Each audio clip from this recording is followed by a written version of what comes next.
everyone, especially to you, Sir Jubeb, our instructor in LIT 316 Literary Criticism. Praying you are all in good situation right now, and to whosoever watching this video, just sit, relax, and listen carefully. Today, we will be discussing a very famous novel written by Charles Dickens, and this novel is called David Copperfield.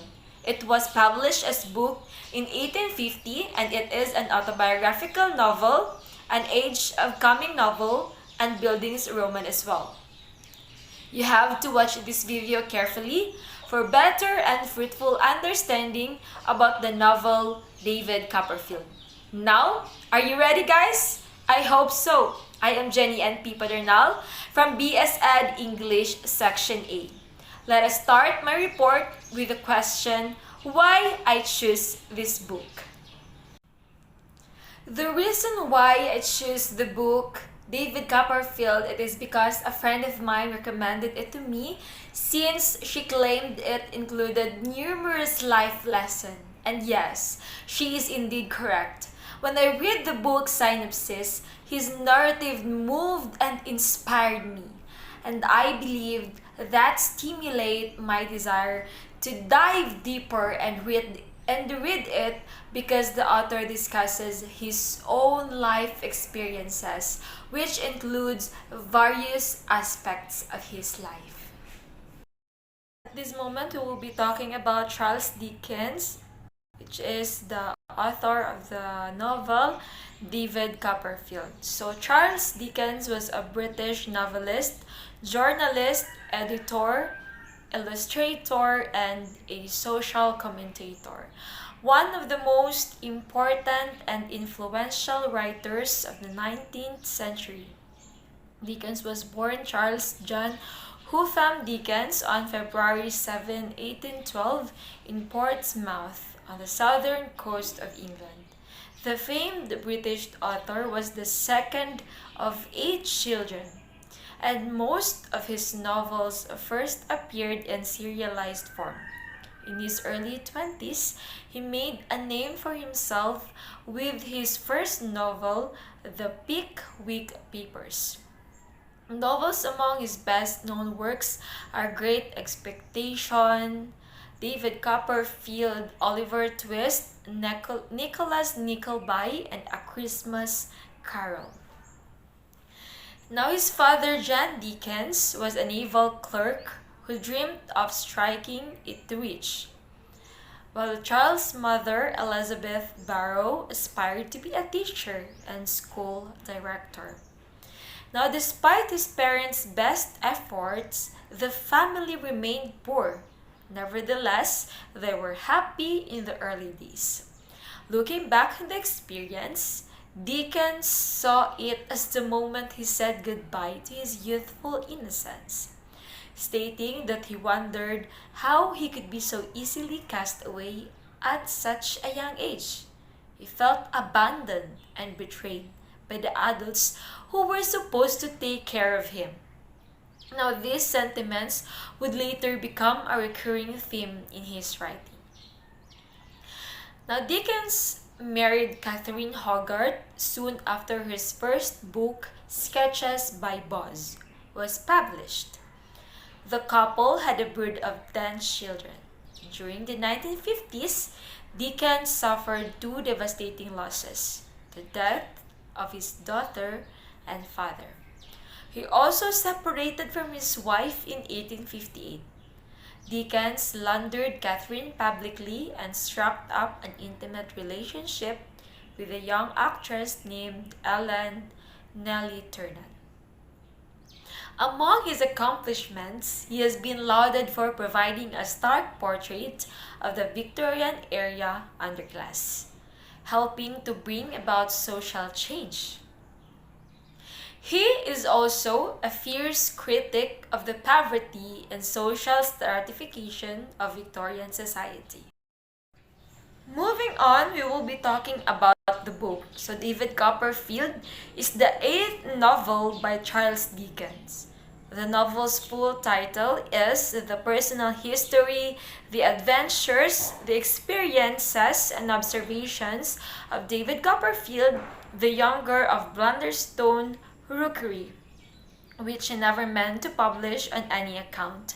It was first published as a serial in 1849 to 50 and as a book in 1850.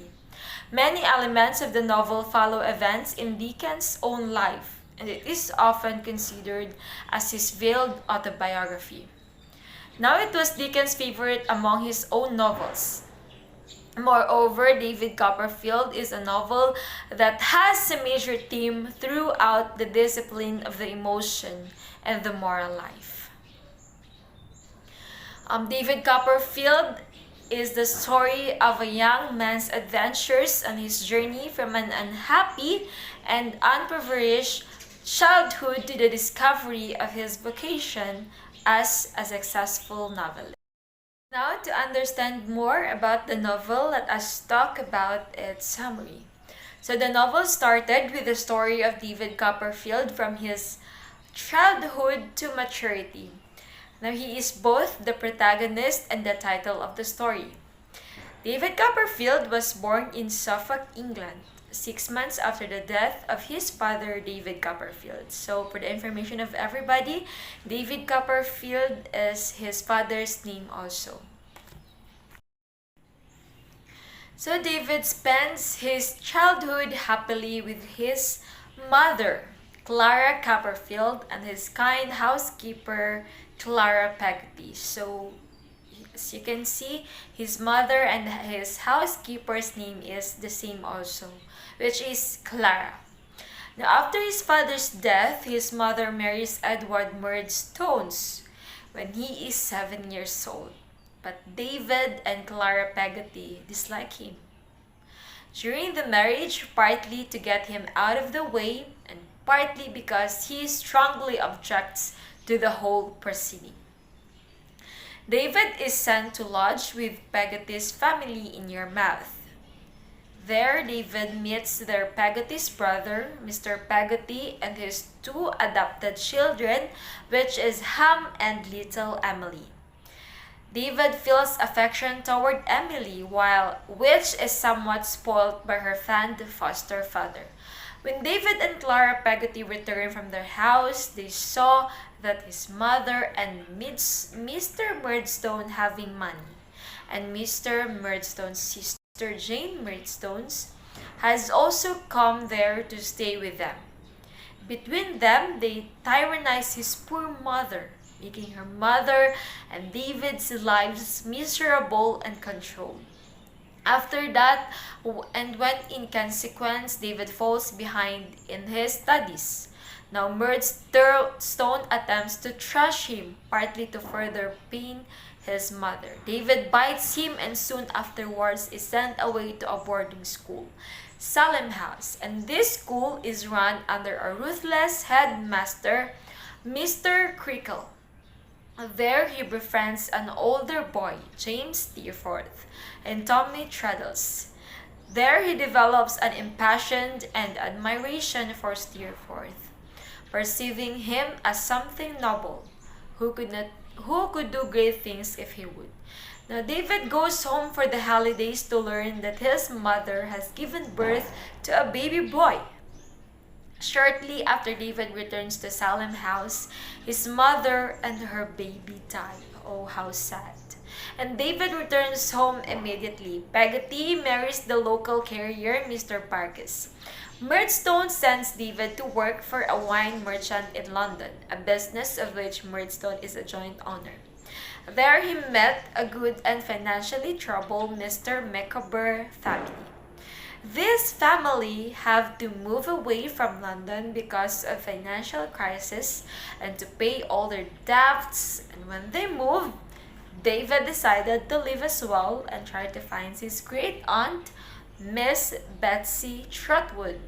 Miss Betsy Trotwood was her only living relative who abandoned him and his mother at his birth because he was not a girl.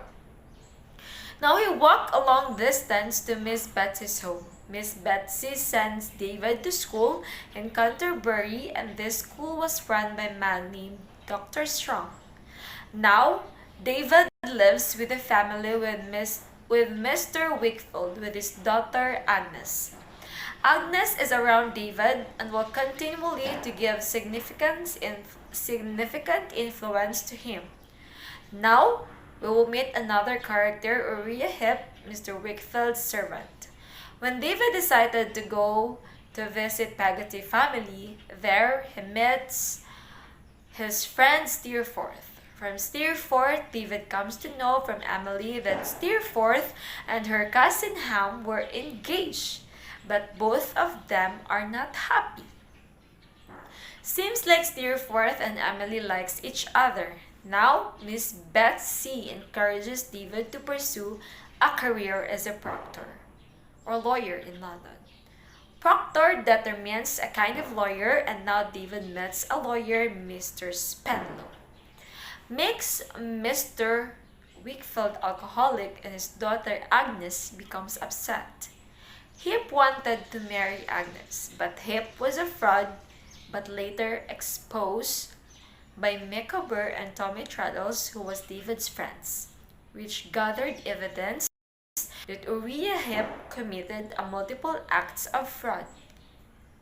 Meanwhile, Mr. Peggotty, who was Clara Peggotty's brother, had mentioned this earlier, that David comes to know that Emily has run away with James Steerforth. Later in the novel, this Steerforth dies in a storm, and Ham also dies trying to rescue him. Oh, what a love. Mr. Peggotty takes Emily to a new life to Australia, and what happens next is Miss Betsy visits to London to inform David that her financial security has been ruined by Uriah Heep. So David walks mornings and evenings, and with the help of this old friend, Tommy Traddles, he overcome the challenge. During this time, Agnes gives moral support to David for his hard work and diligence. David ultimately finds fortune as an author for writing fictions. So coming to the end of the novel, we see that Dora, David's wife, dies. Now David leaves the country to travel abroad, and his love for Agnes grows when he knows Agnes loves him too. They get married and have several children. David pursues writing career with increasing success as the time goes by. So, this is how the novel David Copperfield by Charles Dickens ends. To analyze the novel, I use the humanistic psychology approach. Now, in the humanistic psychology, the environmental situation, social life, and the self-conflict are the basic element of the self-concept. The life of David and the choice of David's life is a unique one. Now, why did I choose the approach, which is the humanistic psychology approach?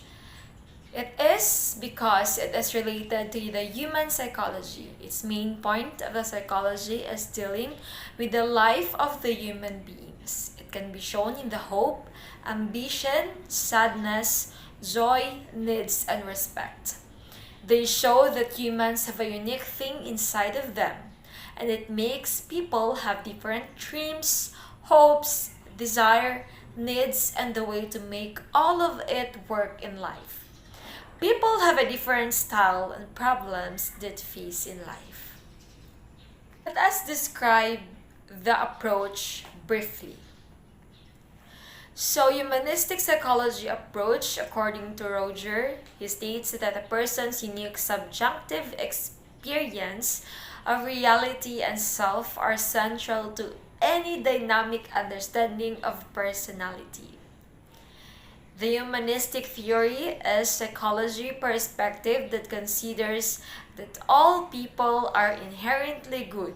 To reach the level of goodness, every person must go through certain phases in life. It is also known as the humanistic approach of studying psychology. This approach is quite broad and applies to the society at large. A major problem of this theory is that it is vast and focuses on irrational issues. For example, you cannot make a graph of love.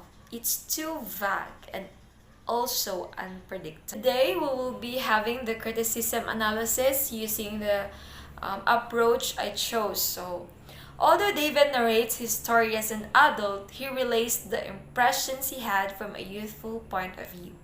We see how David's perception of the world deepens as he comes of age.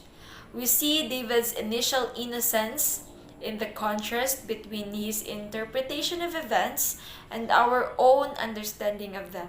Although David is ignorant of Steerforth's treachery, we are aware from the moment we met Steerforth that he doesn't deserve the adulation David feels toward him.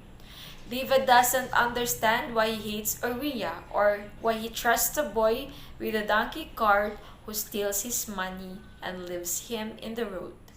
But we cannot sense Uriah's devious nature and the boy's treacherous intentions. In David's first-person narration, Dickens conveys the wisdom of the older man implicitly through the eyes of a child.